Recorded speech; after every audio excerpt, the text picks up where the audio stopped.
صبح کے 7:30 بج رہے تھے۔ ماں نے کمرے کا دروازہ کھولا اور بولی، سارا اٹھ جا بیٹا، اسکول کے لیے دیر ہو رہی ہے نا۔ لیکن بستر پر لیٹی لڑکی نے آہستہ سے سر اٹھایا۔ اس کا چہرہ زرد، آنکھیں خالی، جیسے ان میں زندگی نام کی کوئی چیز ہی نہ ہو۔ امی، میں اسکول نہیں جاؤں گی، طبیعت ٹھیک نہیں ہے میری۔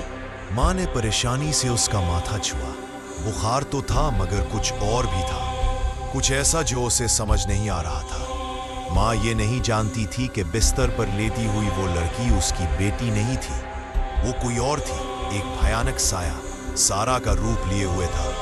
جیسے ہی سارا کے والدین گہری نیند میں جاتے ہیں، وہ چیز جو خود کو سارا کہتی تھی خاموشی سے بستر سے اٹھتی ہے اور اندھیری گلیوں میں نکل جاتی ہے، شکار کی تلاش میں۔ گلیوں میں قدموں کی سرسراہٹ گونجتی، اس کی آنکھیں سرخ ہو جاتی اور اسے صرف ایک چیز کی پیاس ہوتی، انسانی گوشت۔ ہر رات شہر میں ایک نیا قتل ہوتا، لاشیں چیر پھاڑ دی جاتی تھی، جسموں پر انسانی دانتوں کے نشانات پائے جاتے۔ پولیس پورے شہر میں پھیلی دہشت سے پریشان تھی۔ کسی کو اندازہ تک نہیں تھا کہ قاتل ایک معصوم اسکول کی بچی ہے۔ سارا کی ماں بددل ہونے لگی۔ 4 دن گزر چکے تھے۔ سارا دن میں خاموش رہتی، کھانا نہیں کھاتی، آنکھوں میں وحشت، کمرے میں چھپی رہتی۔ ماں اکثر سوچتی، یہ میری سارا نہیں ہو سکتی، اس میں کچھ بدل گیا ہے، کچھ بہت بھیانک۔ ایک رات ماں نے چیختے ہوئے آنکھ کھولی، ایک ڈراؤنا خواب دیکھ کر۔ وہ گھبرا کر سارا کے کمرے میں گئی، مگر بستر خالی تھا۔ ڈر کے مارے اس نے کھڑکی سے باہر دیکھا اور اس کا خون خشک ہو گیا۔ چاندنی میں سارا کا جسم دکھائی دے رہا تھا، جس کے کپڑے خون میں لت پت تھے۔ وہ باغ میں جھکی ہوئی کسی چیز پر جھپٹ رہی تھی، جیسے کچھ کھا رہی ہو۔ ماں سانس روک کر دروازے کے پیچھے چھپ گئی۔ وہ لڑکی گھر آئی، سیدھی شاور میں گئی، اور ماں کا دل دھڑکنے چھوڑنے کو تھا۔ یہ میری بیٹی نہیں، اصل سارا کہاں تھی؟ ماں نے ڈرتے ڈرتے اپنے شوہر کو بتایا۔ پھر ایک دن وہ سارا کو اپنے ساتھ گاڑی میں بٹھا کر نکلی۔ راستے میں ماں نے پرانی باتیں چھیڑی۔ تمہاری وہ گڑیا سارا تمہیں کتنی پسند تھی نا؟ وہ لڑکی فوراً بول اٹھی، ہاں، میں ہمیشہ اس سے کھیلا کرتی تھی۔ ماں کی آنکھیں پھیل گئی۔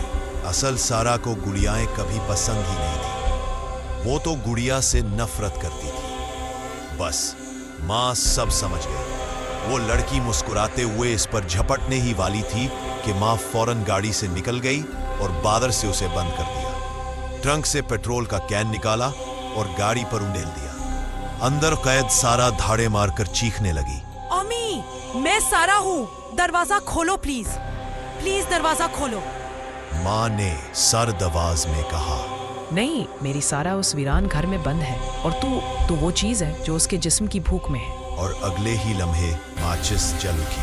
ویران گھر کی اصل حقیقت۔ اس کے بعد سارا کے والدین اس خوفناک ویران گھر میں گئے، جہاں اصل سارا بند قید تھی، کمزور، بھوکی، خوف میں ڈوبی ہوئی۔ انہوں نے دروازہ توڑ کر اسے بچایا۔